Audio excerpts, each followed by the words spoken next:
Hi, everyone. Welcome to Analyze Your Trade, episode number 59 for December 11th, 2018. We are broadcasting live on YouTube at 4:30 p.m. Eastern Time, but you can also watch or listen to the audio-only version of all episodes as podcasts on iTunes, Spotify, Stitcher, or wherever else you get podcasts. Just search for Timing Research and subscribe. Today, we will be discussing your trade ideas. So over the last few days, about 30 people submitted up to 5 symbols each, and I've put together the list of top requests, which I will be sharing. So we're going to get through as many of those as we can today. My name is David Kosmeter. I'm the creator of TimingResearch.com, and I developed this show with Dean of Follow Me Trades, but he is off this week, and I have Mike Pisani here to moderate. So I'm going to go ahead and turn it over to him. Hey, David. Thanks for having me on again. Pleasure to be with everybody here. We have an exciting hour ahead of us. There's so much to talk about in this market, and there's so many big moves going on right now that, we could probably spend 4 hours, all three of us sitting here talking, but we just don't have the time. Mm-hmm. But that said, I have a couple of great guys here with me today, and I'd like to give them a chance to introduce themselves. And since Jerremy has to leave a little early today, I'll let Jerremy start. Jerremy Newsome of reallifetrading.com. Tell us about yourself and what you do, Jerremy.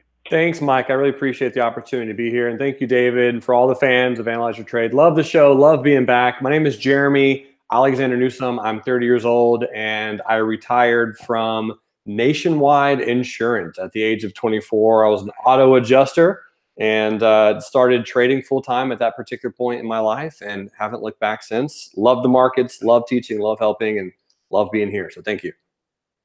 Thanks, Jerremy. We also have Neil Batho of TradingReview.net. I looked it the wrong way. Trader Review. Sorry about that, Neil. Tell us about yourself and what you do. Sure. Thanks again for having me on the show, everyone. I used to be a broker at a big firm right out of college, and I realized very soon in our training, which they sent us to the East Coast and was fun for a while, that you're not actually there to pick stocks, unfortunately. You're just there to manage clients and gather assets. So mostly the only thing a broker's going to do is gather your assets, and the only brokers will save you at the very bottom because they'll never ever let you sell. So at least they will definitely do that for you, but they'll also never ever get you out at the top. So they're going to let you hold through 40% downturns, and I wasn't going to do something like that. So I did business consulting for a while, and then I started up Trader Review, and I actually use the technicals that I learned when I was a broker. Point and figure charting is my main indicator, and I used that doing a seminar with some guys from my office. So that was great, and now I implement the Ichimoku Cloud as well, put them together, and send out the best picks I can for my readers. Thanks, Neil. Guys, I'm Mike Pazhani. I am founder of SmartOptionTrading.com. I do this for a living, kind of like everybody else here. And something Jerremy said that I think is important. We all do this for a living, and you have to love it. And if you don't love it, you shouldn't be doing this, because there's days like the weeks like this where it's just not easy. So what I do is I follow the option flow, and I use technicals, and I look for volume, and I let that make my trading decisions on a daily basis. I prefer to swing trade, but I've also learned through a lot of hard times in figuring out that I'll take what the market gives me. So for the last 2 months, I've been green just about every day and being a scalp trader and just taking what I can get and putting money in my pocket on a daily basis. And the option flow really tells the story. And the one thing I would tell you here is they're still saying that they do not want to own this stock market. And that's the one thing today that screamed louder than anything else. There was almost no big bull bets into any type of names. So with that said, guys, we come into today. Market's been volatile lately, right? And very, very volatile, big, wide swings. And so I'm going to let Jerremy, you go first, since you are going to be out first. I'll go Jerremy, Neil, and I'll go last. We'll keep that order throughout this. Sure. The first symbol they want to talk about today is ADC. So why don't you start us off with this one, Jerremy? Absolutely. And let me get my screen sharing turned on just so that people can see kind of also what I'm looking at. Let me make sure this is the right one. Perfect. And so ADC, I mean, this was a really great request. I'm glad for those of you who did ask for it, because REITs, they are an interesting play. Right now, a lot of people are afraid of tech, and they're afraid of the big names like FANG, Amazon, Apple, Google. And so a lot of people are hopping over to REITs to try to catch the dividend play, catch the yields. And right now, I mean, I like a lot of REITs. I have not looked at this one intently before, meaning I usually look at O, which is Realty Income, Iron Mountain, ticker symbol IRM. There's a few others out there that I like, I think American Tower, but Agree Realty Corporation, nice REIT. This is the weekly chart. And what I really do like about it is it does seem to have a pretty easy Elliott wave count to it.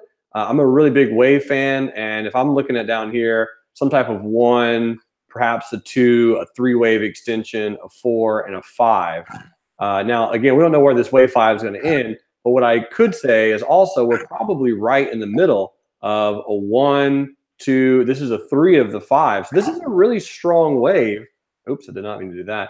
And so at some point, we're going to see a little bit of a retracement and a dip buying opportunity. You probably don't want to buy right now because it's literally at the highest it's ever been today, made a new all-time high. So if you're looking at playing this one, in my personal opinion, I'd probably be looking to place an entry where a bunch of stops are at. So right around here, 58.74. If we get a nice little quick snapback correction, I'd love to see a buy off of 58.74, the stop below the 50 EMA. So down here at about 57. Have yourself about $1.50, $2 worth of risk, and then just go ahead and play the direction of the trend on ADC. And that's my thoughts, gentlemen. Thank you. Neil, what are your thoughts on ADC? Jeremy, do you sell any courses to draw as nice a charts as you can do? Because I would like to buy Thank you. A lot of practice. I was hoping it maybe it's a bonus or something. Just let me know. Send me a message later. Sure. So I got the ADC here, and it's true. Yeah, REITs are doing great, and EQR is another one that I sent out to my guys a few weeks ago. But the thing about REITs is that rent never really ever goes down. I mean, try to ask your landlord to lower your rent. That's never going to happen. Only in extreme recessions is it going to happen. But yeah, something like this, you got a little bit of this inverse candle here. I don't like it so much. Sorry, I can't draw the beautiful lines that we just had. But yeah, if I was going to buy it, maybe down here on a pullback or even on a breakout, because sometimes these Elliott waves, I know you get the 1, 2, 3, but sometimes they push it a little bit more. But yeah, I would just hold off right now, either a pullback or maybe a really serious breakout, maybe a 64 with a nice candle. Thank you, sir. So I'm a little bit opposed to REITs, and one of the reasons is I think they're investments, they're not trades. So for me, there's not enough volume on the daily charts here for me to ever want to think about day trading this, right? It just doesn't, I want at least 1 million shares a day traded on average. Prefer 2, but at least 1 million, because if I'm going to take a shot on common, I want to know I can get in and out of the damn thing, and I'm not getting screwed over by the market makers as they're like, we're not going to fill you because it's not liquid name, and good luck, you just you're going to get the loser.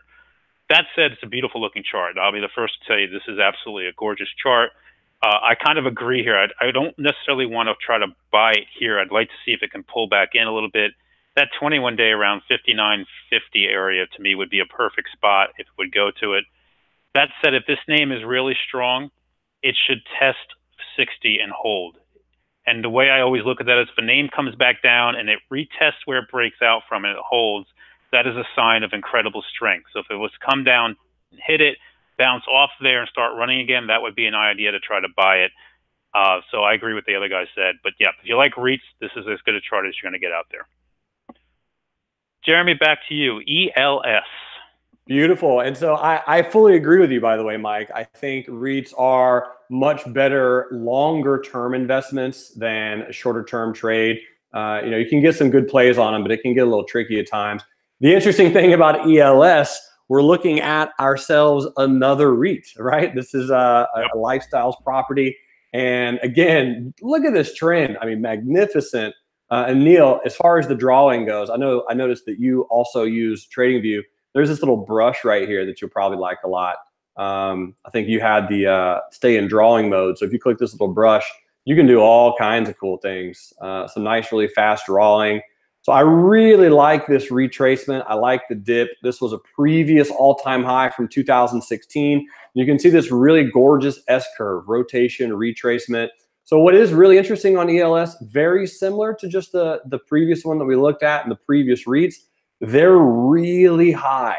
And a lot of volume is coming in on this one, which is a good thing. I say a lot of volume relatively, comparatively. You're getting at that nice 500,000 shares a day relative to the usually 300,000 shares. So the last 2 or 3 days, a lot of volume has been coming in. The warning sign is right here, 2 pennies away from a perfect tweezer top. Now, this is not saying the stock's going to go to zero by any means. Just simply saying literally 2 pennies away from a perfect tweezer top. Again, just not buying up here. And I would just really like to pull back into this 97 area if we get it. I realize that's almost a 5% move, but buying the dip in this particular super strong trend will be much better than buying a breakout, in my personal opinion. Unless, of course, we trade sideways for 3 or 4 days and then close above these tweezers, I would be interested. But other than that, again, I agree with Mike. I like REITs as long-term investments. And I mentioned earlier, ticker symbol O. This is one that I've really been a big fan of for a while. It's super fun to trade, a little bit better volume, decent option trading, and yeah, I like Realty Income, but that's just me. Thank you. Neil?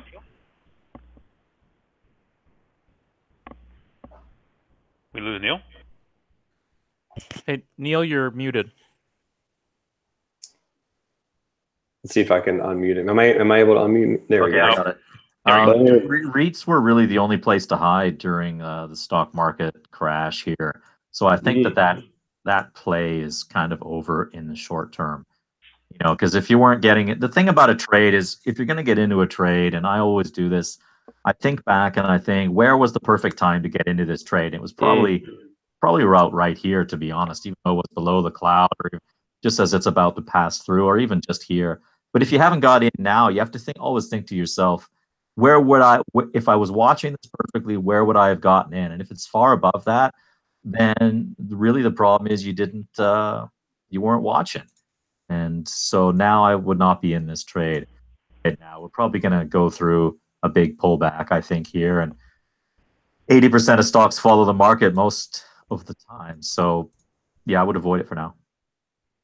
It's interesting. I'm looking at the list today, guys, and we have a lot of defensive names on this list. And it really kind of tells you where this market's coming from. I've been doing this show with David and guys for over a year now. And, usually it's filled with the Amazons of the world and Netflix, all the high beta names. And there's a couple of them on here, but most of the names on here are more defensive in nature like this, which is, not a surprise. For me, this name, out of the Bollinger Band, RSI went hot. You're seeing a little bit of reversion today back in. I think you nailed it, Jeremy, with that little kind of tweezers top just missing there. By the way, I can draw here on Twitter too. I can make nice little circles and I can do all sorts of stuff. But honestly, I'm not a fan of this. I wonder here, and one of the things that keeps going through my mind this last couple of days is, this market's still providing long opportunities, and that's something that we haven't always seen in bear markets where, everything's not yet falling apart. So either the market's going to rally and these names are going to come back in because they already rallied a lot as they pull money out of defensive and they chase other names that are running, or if this market dumps, all these defensive names are eventually going to come in. They're not going to be able to fight this forever. So I think if you're in it and you've made money, congratulations, put a stop in place and don't let yourself get caught. But I would not be chasing names like this here or REITs like this here. I think you're just asking for trouble. All right, so GS is the next name. Jeremy, I'm going to give you first shot. I do want to point out one thing, and I've been doing this show for a year, and the Wiz has not been on for a while with me, but man, he was hating this stock in January and February. Man, was he right. Go ahead. No, anyone who was short Goldman Sachs, good for them. Let me see if I can get my screen sharing turned on. I love some good doses of honesty, and I missed this, gentlemen. I missed this move all the way on Goldman Sachs. I watched it for day trades, options, swings. I did everything. I just missed it. And here's what's going on. So the monthly chart, we all see it. We all can see this pattern. It is a behemoth of some type of head and shoulders, just gargantuan. And realistically, once it closed below the neckline, we never got a retest, or at least yet we haven't gotten a retest. The argument then, of course, would become, was this the retest and the breakdown that happened? And of course, you could easily make that argument. So my thoughts on Goldman Sachs is the trend is unequivocally bearish at this particular point in time. The candle that really started the bullish move was back from the Trump rally of early November 2016 after that election, right? You got that really strong gap up on a weekly. We've come to fill that gap now. That gap is entirely filled. And so we've retraced and fully wiped out all of the move on Goldman Sachs, which a lot of people really aren't talking about. So my thought is the trend bearish presently on all time frames. And my ultimate target is 154.31. I'm going to do my best to try to track down a short the rip opportunity on Goldman Sachs if we get one other than today. I did short JP Morgan today, a few minutes after open, but Goldman Sachs with this gap up, I think it's just going to continue down. Watch for it to hang out, shop around, trade sideways for a few days to weeks, and then again, eventually end up going down to 154, which I think that target, I actually have no idea how I based that target. Where did I get that from? It might be the 200 on a monthly, maybe. Oh, geez, we're even below that. Sorry, this is the weekly chart. Give me 20 more seconds. Monthly chart. Yes, 200 simple on a monthly, which we've never actually interacted with on Goldman Sachs. So I would suspect that to be a little bit of a cause for pause. Right now, we're at the 100 simple moving average on a monthly. So we're going to hang out here. We're going to chill. And then when we break that, game on, boys. Let's have fun. Love it. Neil, what are you thinking into Goldman Sachs? You looking to go long it, or you think this thing's going further down? Well, there's absolutely no way I'm going to go long Goldman Sachs. I'm bringing up a point and figure chart. Yes. Here, and a lot of people who don't know, I'll just explain really briefly. There's a lot more to it, but once it goes into a column of X's, if it doesn't reverse by 3 boxes, you just keep stacking X's on top and on top and on top and on top. So if you look here, 2017, it just goes up and up and up. And then here it has a little bit reversal. And then you'll see these patterns. But what you can really see is that these are exact points on a chart because they don't take into account pennies and things like that. So what you can see here is at 208, this was the triple breakdown. And this blue trend line, you can actually move it up to the bottom of these O's. So that actually would have been right about here. So when you have a breakdown and a break of the trend, really the time to short this was around 204, and then another breakdown here, and you can see the patterns perfectly on point and figure. So I always like to double check with these types of charts. So I mean, we're in 100% no man's land. I would completely avoid it. And something a lot of people don't know is these big firms on Wall Street make more money on their trading desks than they do in their real business, which is investment banking. So it's a little bit of a statistic that I thought I'd throw. Thank you, sir. Avoiding. About a week and a half ago, I tried to short GS on a Friday morning with weekly options on the open. Let me tell you, that did not go too well. Premium burn did not work out very well. I didn't take a big loss, but it was one of those things you're like, okay, this just didn't work. Mm-hmm. That said, RSI is oversold, and banks do not like to be oversold on RSI. So I'm kind of in a position here. I would not be chasing this to the short side today. I think you're looking for a bounce. Now, the 8-day has been in control of this. If you look at the 8-day moving average, the gold line, since we've broken it up here, it's just cannot get above it, right? Hits it, fails. At this point, we're extended to the downside. We've had a long move down. We're way off the 21-day. And, you got to look at things. Names like banks, they don't like being almost 20 handles off of a 21-day moving average. So I would look for a reversion bounce here, and then I would short it if I wanted to short it. Other thing I want to add, the banks are death here. The one thing that is for sure is, if you look at what's leading the SPY down, it was the banks. The banks they've been beating on. There's nothing good going on there. Energy is not participating, but the banks are what they're using to move the SPY, and they keep leaning on it. So, I wouldn't be chasing short here, but I may trade it for a scalp long, but, I'd look to reshort if we could reconnect up around 190 area. We'll see. GLW. Jeremy, thoughts? Man, such good analysis. I love being here. I'm already learning so much myself. Let's go check out GL Dubs Corning. Let's go pull this up. I used to love this name. I haven't traded it in forever. Yeah, it's so pretty. I'm actually with you because it was much more expensive. Yeah, back in 2000, 2001, got a huge crash. This thing, let's see. This is the monthly chart. I was just already on the monthly chart, so we're looking at it. Pretty sideways for a while, but it has really good volatility, nice training range, good volume.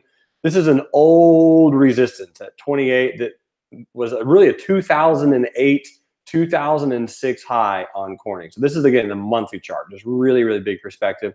This is a weekly chart, which is nice. The thing I'm noticing immediately about the weekly is we had a really good accumulation phase down here at the 100 simple, had a very, very pretty pop, and we have reverted back to the mean. We had a nice retracement. So again, we're hanging out, trading sideways into these areas. So if I'm looking at GLW, I'm gonna pop over here to the daily chart. And what I'm gonna do is I'm gonna kind of remove these lines now because they don't look nearly as pretty on the daily. But you can see that we are stuck in between the long-term moving averages. So on a position like this, if we're stuck in between the long terms on the daily, but we're above the long terms on the weekly and the monthly, I'm looking for some type of option selling strategy to see if I can find any kind of premium realistically in GLW. So I would be looking for, if I go back to the weekly chart, some type of bull put spread or put sale on the downside, realistically just capturing what most likely will be some type of sideways chop fest as we hang out, let the 100 kind of slowly press it up. Again, back to the daily chart, you'd probably be looking for that 28, 27 or 28, 26 January bull put spread type of time frame. And your candle that you would really be watching for if you're going to exit or unravel that spread would be a close below this guy, which is the October 23rd candle. As long as that doesn't happen, I wouldn't really worry about playing defense on a credit spread on GLW. Thank you. Neil, you know, I had an argument. Some sites list this as a tech company. I always think of them as glass. I know they make the Gorilla Glass for the phones and some other applications, but I always think of Corning with, like, you know, kitchenware and stuff when I think of these guys. So I don't know why some people think of these as a tech company. What are your thoughts? Neil, you on mute? Yeah, Neil, you're muted again. Isn't Corning, they made the fiber optic cables back in 2000, so it was a really huge deal. Yep. So, I mean, that's pretty much the big play with Corning, isn't it? And I mean, I don't know what's going on with the new 5G upgrades. Maybe the person that wrote thought they might be somehow involved in that. I'm not an expert in this field at all, but all I can say from the chart is that it's pretty boring and pretty low volatility and kind of a bizarre sideways chart. So I would avoid it for sure. Thank you. Sorry, I can't offer any more fundamental analysis on that. Nope, it's fine. You know, for me, there's no real compelling trade here right now. It's not acting like a defensive name, some of the ones we've seen that have been very strong. It's holding in. It's kind of biding its time. It's got a wide, loose range, and there's money to be made on it, but I just think there's easier names to trade than this right now. If you like the company, it's a good place to try, especially if you can get a tag of the 200-day. I would try it off of there, but probably not going to get that here. All right, Jeremy, I know you have to go soon, so why don't you quickly do Microsoft? We'll do that one, then we'll circle back to you to tell us a little bit about yourself. So why don't you tell us about Microsoft? Thank you so much, man. I appreciate that. Yeah, let me hop over to Microsoft. This one, I actually still have my squiggles on from the last time that we had a session together. And I think it's going to get pretty close to what happened here. So we talked about a good run up the last time we had a sesh, and then expected a really big retracement. It did not come back down to 100, which was kind of what I was hoping for. So I did not get back in on Microsoft, or I didn't get in at all on Microsoft on this pullback. But what is really cute is this gorgeous high wave candle. So you got this high wave candle with a little bit of a resistance here, a little bit of a support right here. And Microsoft has been choppy, taking the place for the #1 market capitalization company in the world, battling Apple right now. So that's going to be, and it continually will help. You could realistically hope for a trade sideways on Microsoft and then a break in either direction, up or down. That's the way to play Microsoft. Kind of bracket this candle and don't be afraid if it does roll down, because you do have a little bit of a lower high coming in right here, just like that. But you also have some higher lows coming in if we draw something like this. So we have a little bit of a trading range that's going to start compressing inwards, and we're going to get a breakout in some direction at some point on Microsoft. My thought would be bullish, but for right now, we'll just have to wait and see what the market gives us. Thank you. Neil, what do you think of Microsoft? I'm just looking here at the Ichimoku cloud. What a beautiful trend this had since the election, just coming down, touching the cloud every single time. I mean, every single time it touched the cloud, you could have bought. And then now we got a break of the cloud, a whole bunch of volatility. The cloud has flipped.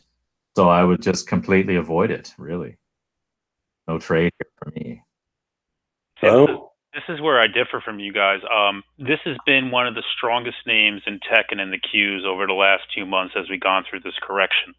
And it's still above all the moving averages, above the 100, the 50, the 21, the 8. And you're above every fast moving average, all the big ones. This name is the first to bounce. I know it's, you know, and tries to go.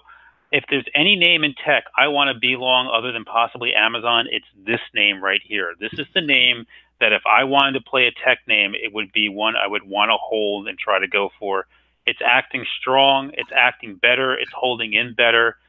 It tagged the 200-day and bounced hard twice. And, you know, again, you look at this chart, that beautiful move, it's consolidating it. All it's doing is going sideways, consolidating this in a big range. The market's big.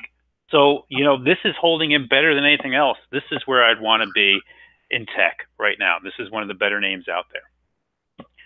Jeremy, I know you have to go. So a couple minutes before you have to leave, why don't you tell us about a trade you like for the upcoming week or month, and then tell us how to get a hold of you and about what you do so people can know all about you. Oh, thanks, Mike. I appreciate that. Trade that I like for the next upcoming week. I'm actually, or weeks, I'm going to look to short Verizon just because I really like this gap up today. So let me get my my screen sharing turned on. I'll probably end up doing this with options, maybe short the shares. I know this is counter trend, by the way, and I'm allowed to trade counter trends as long as it's fast. But we do have a little bit of a double top. We did close below the neckline, and I think this is a retest. I could be crazy on that, probably am, but I like this gap, and I think this gap is going to fill. So I'm going to be looking for Verizon to pretty much break down. If that happens, I'm going to look to hop into 58 put for January and just let it trade down into these $56 level. And then from there, it'll be a great long. Again, I do know this is a counter trend trade, but realistically, I'm just looking for this gap to fill. And now, of course, if Verizon just breaks through and keeps on running, by all means, that's totally fine.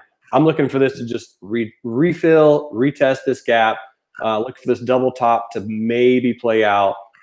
Here's also a weekly chart, and you had a one black crow candle last week with good volume. So I'm just saying maybe Verizon has a little bit of a pullback. As far as reaching out to me, if anyone wants to, you're more than welcome at any point in time.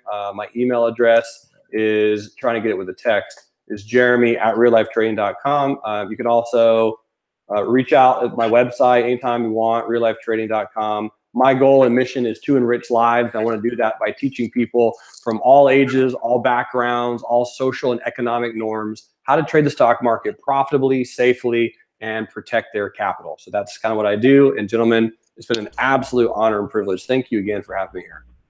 Jeremy, thanks for being on. Real pleasure. By the way, they loaded up on AT&T February 25 puts today, 22,000 of them. Oh, and they didn't just buy a block. They swept them over and over and over again all afternoon. So, you know, this market's funny about how things tend to follow in the same sector. So it may portend well for your Verizon short there. Thanks, man. Appreciate it. You rock, buddy. Have a good one. You too. All right, Neil, you and me to the end of the day. It's you and me versus the world here for the last half an hour.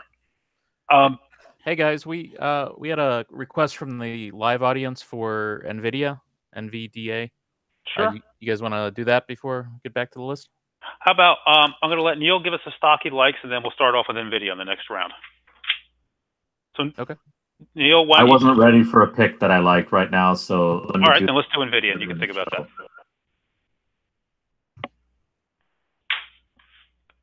Go ahead. Well, that was first the monthly chart of NVIDIA that I brought up. And I don't look at monthly charts too often, but wow, can you imagine this? What was it? 293 to 148, almost cut in half. And the thing about trading is you got to remember is that something that looks like a great deal often becomes a much, much, much better deal. So just because it's all the way down here doesn't mean this thing can't seriously go down to $78. But the way I look at it now, I mean, trends can go. I mean, I have all these sayings, you know, from some of the books I've read and just things I picked up over the years. But trends can go further and last longer than you ever thought possible. So even on a big high flyer like NVIDIA. But if I was going to buy something here, no, I would not risk my money on NVIDIA in any way. I mean, just around the corner, there could be some type of announcement that could see this thing crash 20% at the open. So I would completely avoid it. You know, a couple things come into my mind here. There's an old saying, and I'm trying to remember it. The markets can remain, what's that word? Where they just, you know, you keep thinking that this should bounce. Liquid longer than you can stay liquid, right? I think markets can stay liquid longer than you can stay solvent. Yeah, right. Or irrational. Markets can remain irrational longer than you can stay solvent. That's the one. Yeah. Yep. And when I look at Twitter here, and you know, first of all, I'm not on Twitter, NVIDIA. I do think that the semis sector is in a cyclical downturn, and I've been telling this to my members now for a while and saying, you know, we love to trade the semis because they move, but they're day trades. They're nothing more than day trades, get in, get out. You don't want to be holding these things. The other thing, did you hear the news today, the rumor that SoftBank said they're going to sell their stake in NVIDIA next year? And why not just sell it now? Well, I don't believe that rumor, because why would they pre-announce they're going to sell their stake? That's really weird. Yeah. They wouldn't. So, you know, I saw that report and I'm like, I don't believe that. They're either out already, right, which would make sense, or it's a false rumor, because they would never pre-announce it, because then they're going to get lower prices. Yeah. That said, only one person has really defended NVIDIA, and that was Citron down here, of all people, who shorted the hell out of this thing over the last year and a half. I don't see this name as something I want to own here. I will day trade it. Notice how it keeps failing at the 8 or the 21 day. Today, again, right to the 8 day and failed again on it here. And you can see this gold line, this earnings gap. I mean, there's just nothing to like here. That said, if the market rallies, this name will rally hard, because it's you know, extended down, it's oversold. But this is nothing but trades, and it's possibly a short back towards the 130 area. So that's my thoughts here. I other than trades either way, I'm just not interested in anything to do with it. So we talked about Verizon. Next up is AT&T. So I told you about the puts today. What do you think about AT&T? Looking at it before, I think it's just incredibly boring and a lot of low volume. There's absolutely no way I'd be long. But from what you were saying about the puts, I think it might be a good bet. You seem to know a bit more than me on this one. Would you like to take this one? Sure. So for me, I'm a big follower of options, right? And this is today, and these didn't come in one block. These were small lots all day long, and you can see how they just, you know, 22,000 of them piled up over the course of the afternoon. They were coming in after them over and over again. That's pretty aggressive. At the 25 level, there were 27s bought, 26s. Some of these were probably rolling, but somebody thinks this thing's going a lot lower. What's interesting to me is you have Verizon, AT&T, you have 5G coming, but it's still at least a year away, and I think the market is kind of realizing that. And again, look at the one-year trend on this. It's down, right? You know, we look at this chart. Where is that? Here we go. Right? It's down. It's not a pretty trend line, but it's down. And then down in this area, you have a lot of support. So if you get down towards 29, maybe you can try to buy it off of that. I'm just not a huge fan of this name right now. I don't know what they're going to do. I think there's better names to play out there than this one. I think the market needs to be working for this to have a shot. And even when the market was working this year, it really didn't trade particularly well. When we went back and made a new all-time high in the SPY this year and the Qs, this did not follow suit. That's a sign of a weak name. I think there's better names to be played. How about ABX? You have any thoughts on that one?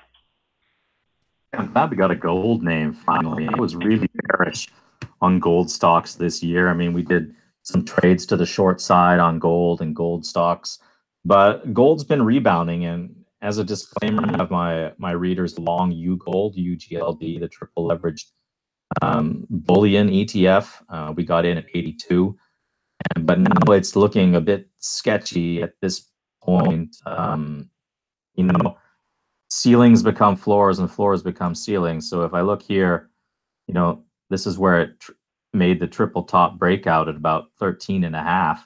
So you could still stay there. I don't always trust these inverse hammers. They're not always a sign of a top if the trend doesn't look like it's completely finished. It can be a bit of a fake out when it's starting a new trend at times. If you look back here, you kind of see one here as well, and a little one back here as well too.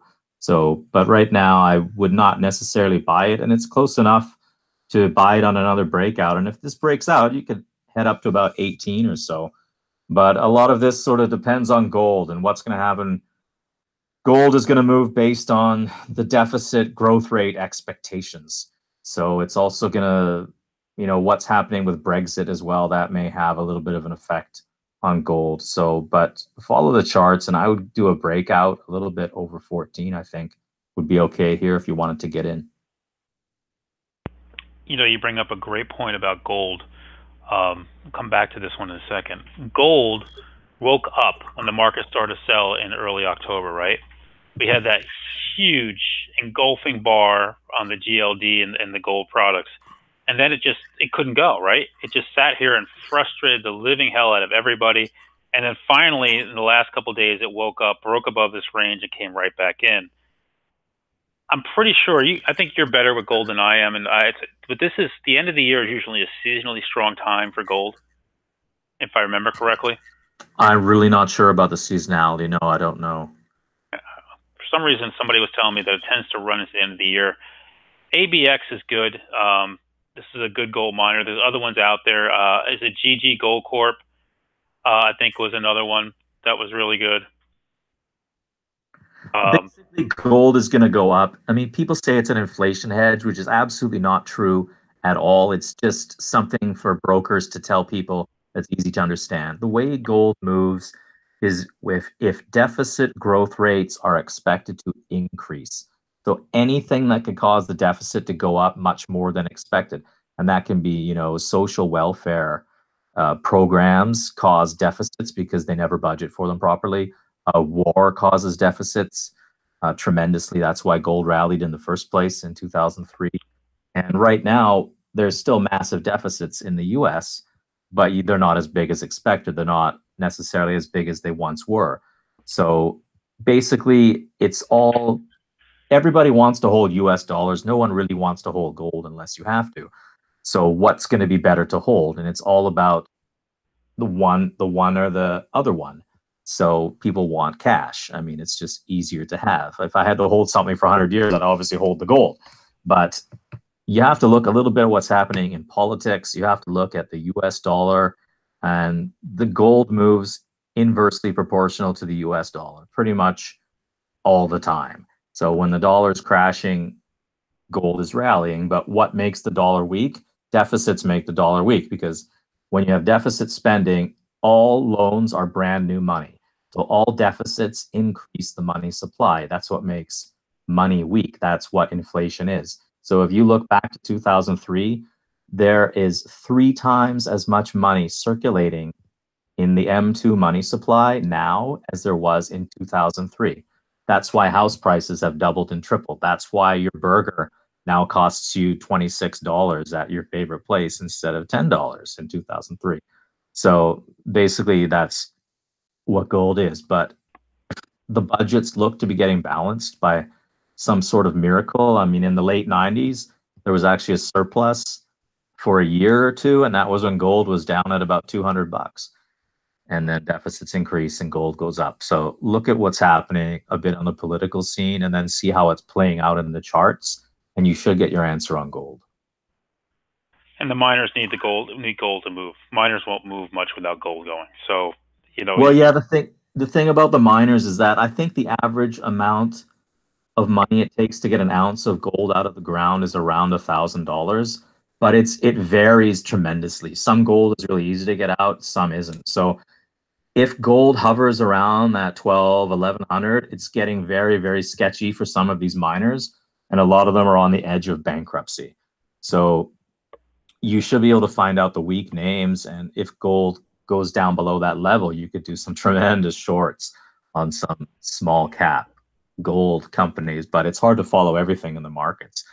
But that's the big deal about this price of gold. And if it rallies and it kind of gets to a place where some of the gold companies will feel more comfortable, because I don't think they hedge anymore. I mean, Barrick and these other companies had huge hedges on gold prices from all those years of bad gold prices way back in the early 2000s, and then they slowly started undoing them all, and then Barrick became unhedged completely somewhere around 2006, 7, 8. I don't remember exactly.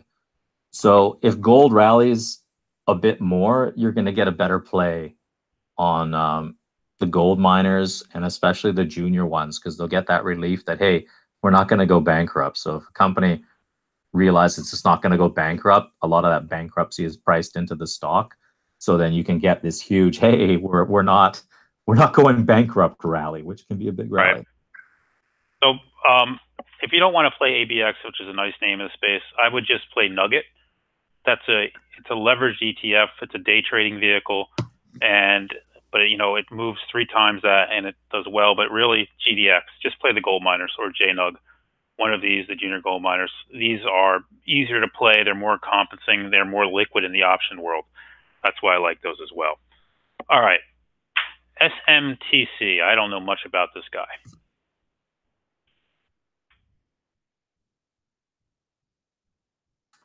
I don't know much about it either, so I'm guessing that whoever wrote it works at the company. So, yeah, I don't like it at all. You know what I never like on the charts very much is all of these flat top Ichimoku clouds. It's very hard to break through these. You see, when it broke through to the downside, it was through the skinny section of the chart.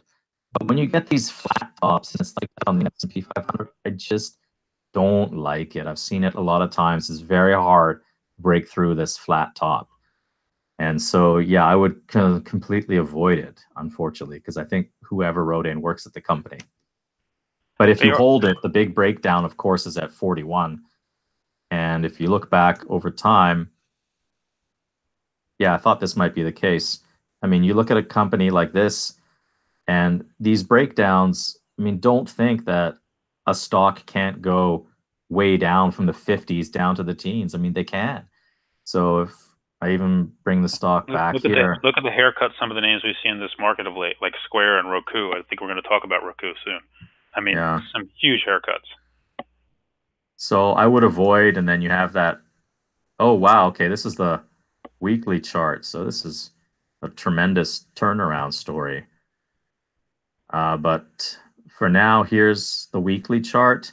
Yeah, I mean, if you hold it, I would be selling around the 39.40 area if it's more of a long-term hold type of thing that you really want. And then if it kind of keeps hanging around below this cloud here and starts breaking down 38, then that would be the last call when I'd really get out. So this is an electronics company. They're based in Toronto. They don't do enough volume. For me, you can see most days this thing does about 500,000 shares or less. That's not a name I'm typically going to get involved with unless I'm investing in it as a long-term hold. And so this is a fundamental story. If you know about it, you probably know more than both of us talking here because we're not familiar with it. If I look at this thing technically, it's corrected with the market, right? It already, corrected with the market. It's holding the 200 days, so it's actually holding in better than a lot of other names out there right now. If you know the fundamentals, you know what this company is doing, you like it. It's a long-term investment. I don't know enough to sell you to get out of it or to short it here. I don't know what they do. I don't know anything about what they are about or how they work out here. So for me, very, very simply, this is either a long-term investment or I'm not going to touch this stock. And I think I'll leave it at that. All right. The next couple names are a lot more interesting. We got about 15 minutes to go. United Healthcare. Yeah, healthcare is the best sector to be in the whole market. The entire healthcare sector is expected to grow twice as fast as the rest of the overall economy. It's got the best relative strength to the market. I don't like these big rallies up and then a complete rally all the way back down. It's a little bit, I just don't like it. But if you wanted to get in here, you could, and just put a stop a little bit below around 255. In case you're wondering about how to position size on this, because sometimes it looks like the stop is very far away, then all you do is you just put less in the trade. So if an average amount for you is around maybe 10,000, you put in 5, and then you can have an appropriate stop, because otherwise you're going to keep getting stopped out when the stock is actually going in the same direction that you want, and then the volatility is getting you knocked out. But I think it's okay here. Yeah, I think it's okay. I mean, everything follows the market. Well, 80% of things follow the market. So make sure that the market is going up overall if you want to get into this, because the healthcare stocks, they have to follow the market. There's some sectors that don't, but these have to. I think that's a great point. I mean, anything we're talking about here, the market needs to hold in, right?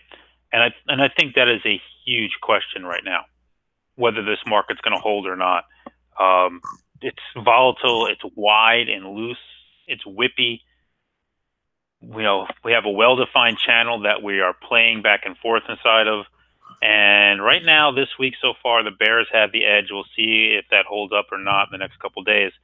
Again, I think you nailed it. This is one of the stronger names. Healthcare has been a strong space.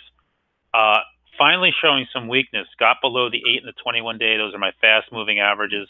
And it hasn't been able to retake them. Even on a day like today, when it opened up, it couldn't get above them on the open. So holding the 50-day and the 100-day has been its line of defense. So, to me, the 100-day is an area I would try to trade against.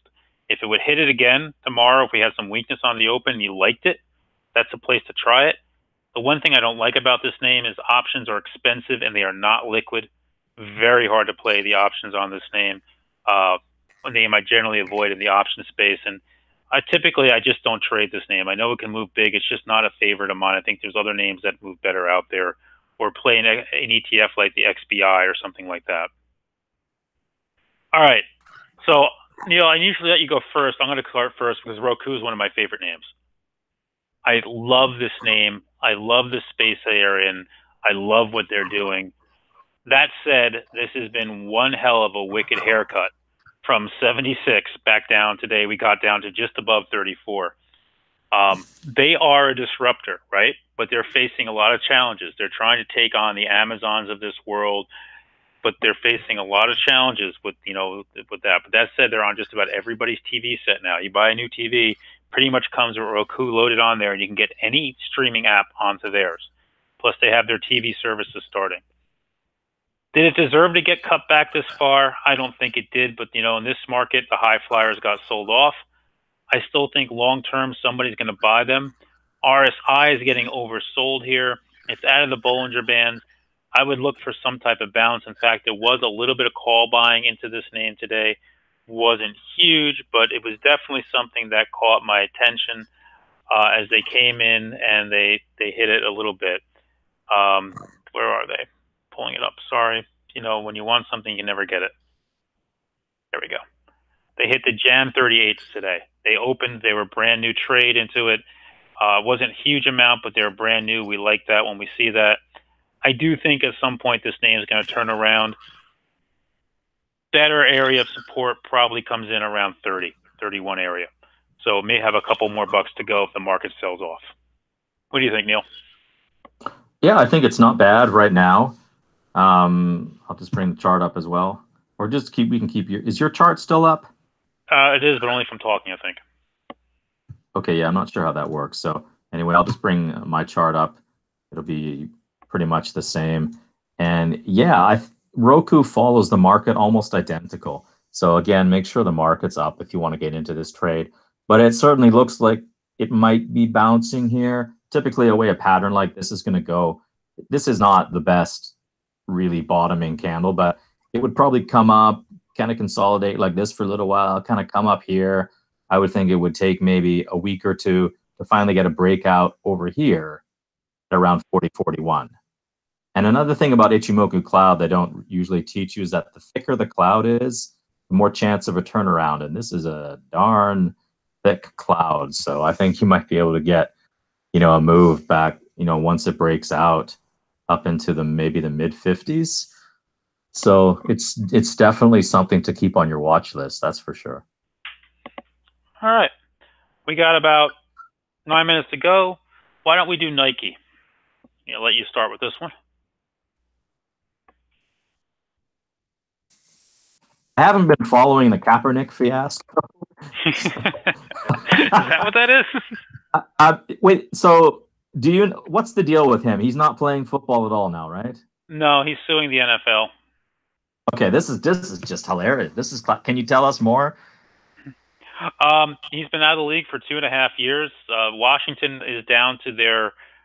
They signed two guys off the street that haven't played in 2+ years of football, and they refused to talk to Kaepernick.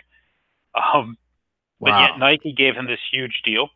Yeah. And they got to bounce on that. That said, I personally think Kaepernick's done with his career in football. Maybe he has a political activist career ahead of him. I don't know. And this is all because of what he did with the anthem. Well, his playing, I'm a big football fan, and I would argue that his skills were not there. He wasn't worth the contract. He bowed out of his contract. So he had an out, and he took it, and then nobody wanted him. And, so I don't know. I think part of it's his politics, but I think the other part is he might be a vegetarian. He's 150 pounds right now. Name a 150-pound guy that's going to hold up in the NFL when a 350-pound lineman falls on you. I can't imagine a vegetarian being in the NFL. I can't either. Wow, this is just incredible. I guess, they say, can we relate this to the stock market somehow? Is that it never pays to be a pioneer.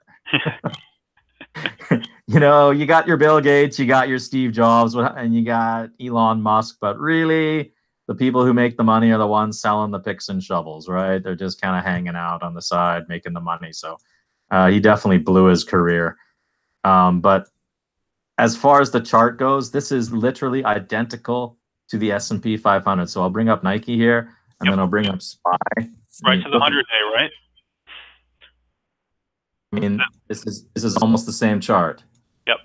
So I would completely avoid it. I mean, without a doubt, right now. I mean, the thing about all these stocks we're looking at is they're all in negative trends, except for those real estate investment trusts. And no one ever got rich trying to catch knives all day long. So when you're trying to buy a stock as it's falling, you're trying to catch a knife.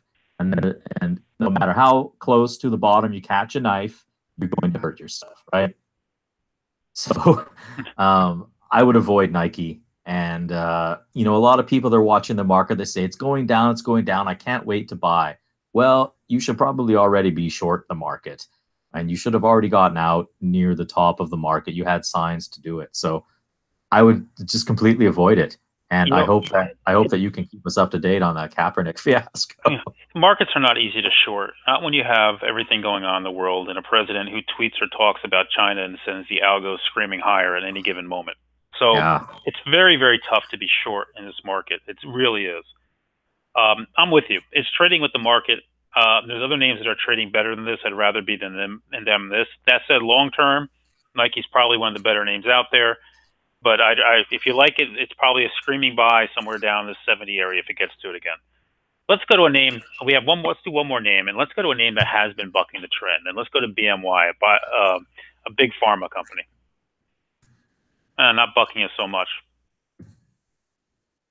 Not like Merck and J&J and LLY.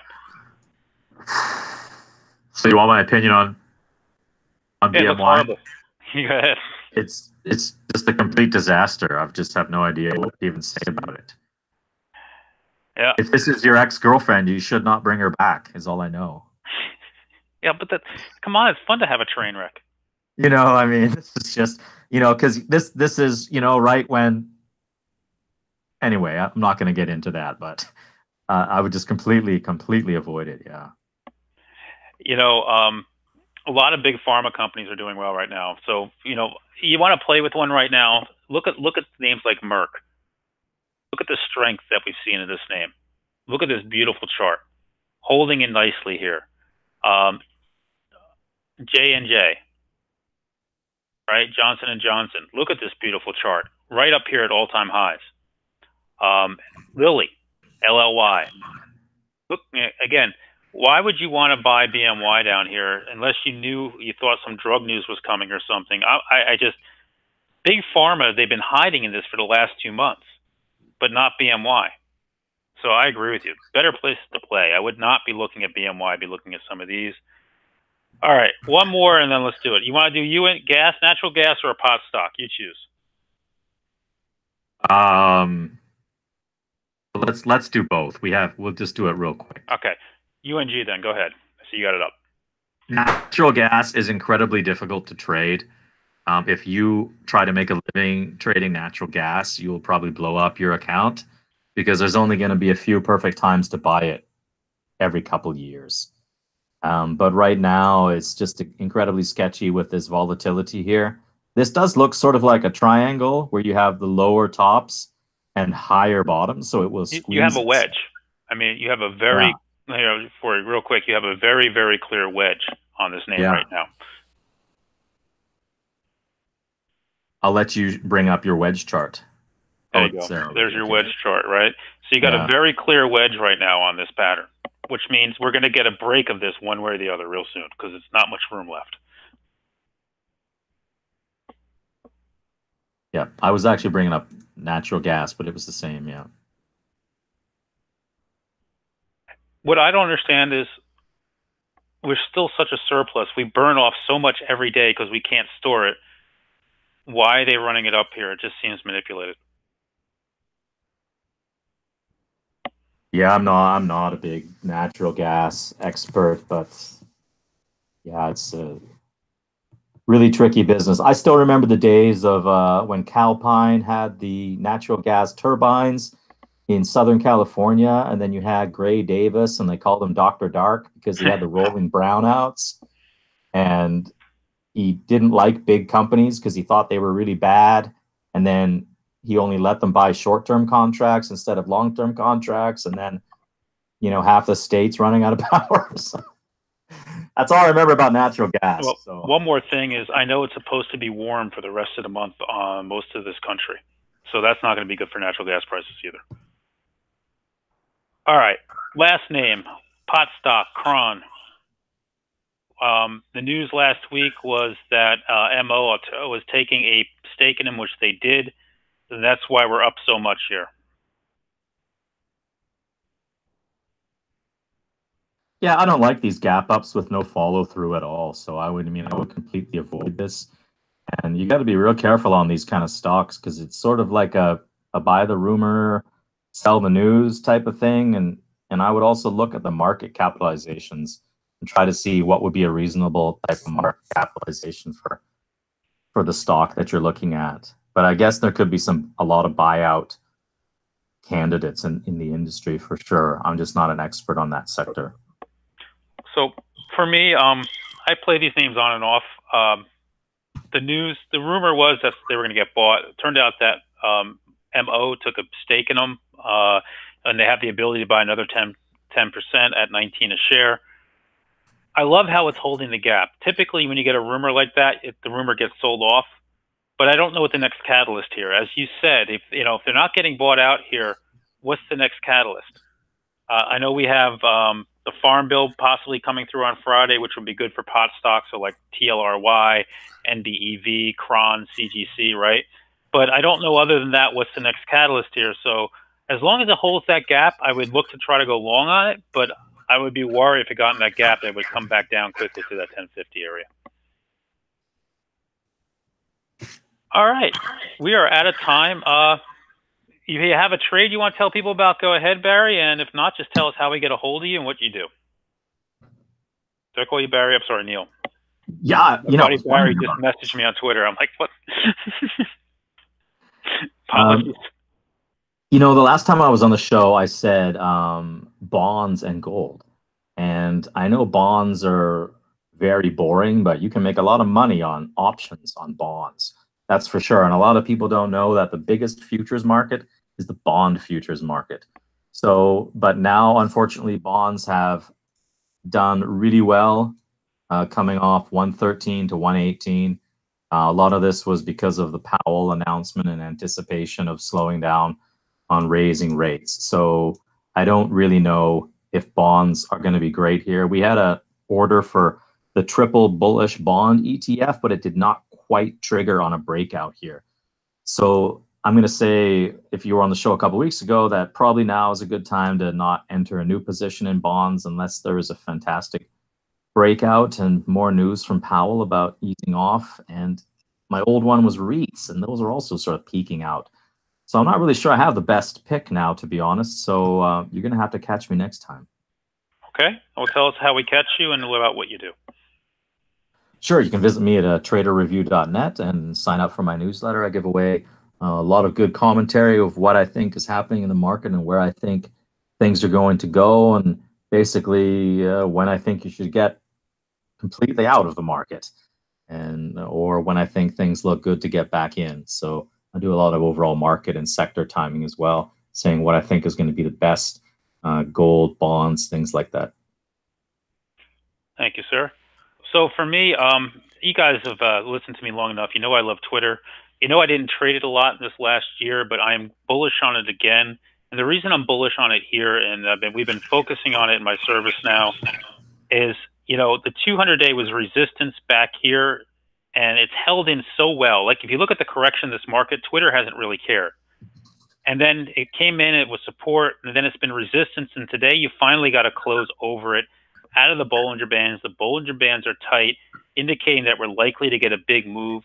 And you kind of have a void now. You have a little bit of resistance where it stopped at today, but you get above there, and you got the gap here at 37.47. So you could see a quick move up to that 37.47 spot where it may languish a bit ahead of earnings. Or if the market's really strong, it may try to go fill that. They were buying January 35s and 37 calls today. 2 weeks ago, we had a massive buyer of January 2020 70 calls, and I'm talking like 100,000 of them. We're not talking a little. Big time buying in this name. This is one of my favorite names. I think they're one of the better names. A couple of analysts have come out and said they think they're the best play in social media, that they're winning the race. I like it. Anyway, Hey, go ahead. I was just going to say something on your chart, or I don't know if I still see it as being up there, but a lot of these gaps often get filled. Even if you go back to early in the year when it gapped up, and then you can see the move down again about 27, and now you kind of have the opposite where it gapped down. And so I think if it breaks out, you can get that move to 43, 44 pretty easily. There's an old saying in Wall Street, right? All gaps get filled eventually. Yeah. All right. And you do have an inverse head and shoulders pattern here. I mean, you can see it clearly. Left shoulder, head, right shoulder, and your neckline is right in the area where we're at. So, you know, I like this name. This is a name that if you're looking to be long a tech name, this is one I'd be keeping my eyes on, or buying it for long term. Lastly, for me, smartoptiontrading.com. I do this every day. I'm live on microphone for 3 to 3.5 hours a day. I post all the option flow and news and events on Twitter and my trades and what I'm looking at. Every morning you come in here and you click on real-time option flow. I do a morning setup video, talk about what I'm looking for the day, how I think the market's going to trade that day, or what clues and what levels we should be looking at. You get a recap video every night talking about what the best flow of the day was, what I liked, what I didn't like, what I traded. And if not to add off to that, we do a learning webinar every Thursday night at 6 o'clock. That's for subscribers only, where we spend a half an hour to 45 minutes going over things you want to know more about, learn about, and teaching things that I can't go over with you during the day, although we do teach a lot during the day. So if you're interested, sign up and come to smartoptiontrading.com. I'd love to have you join me. Neil, it's been a pleasure having you and doing this again with you. Always a lot of fun to learn new things. Great to see you again, Mike. You too. And David, if you're there, I think we're all set. A little late, but we're here. All right. Thanks, guys. Just a reminder for everyone, be sure to subscribe to Timing Research on YouTube and your favorite podcast network. And you can also go to TimingResearch.com to get access to the archive of this or any of the past shows. Be sure to join us next week for both shows. Those will be the last episodes for the year. And I have Simon Klein, Norm Hallett, Dave Landry, Fausto Puglisi, Bennett McDowell, Larry Gaines, and Jim Kenny on the schedule for next week. So be sure to join us for those shows. And just want to thank my guests again for today, Jerremy Newsome of reallifetrading.com, Neil Batho of traderreview.net, and Mike Pisani of alphashark.com and smartoptiontrading.com. Thanks, guys. Thanks, David. Thanks, guys. Thanks, David.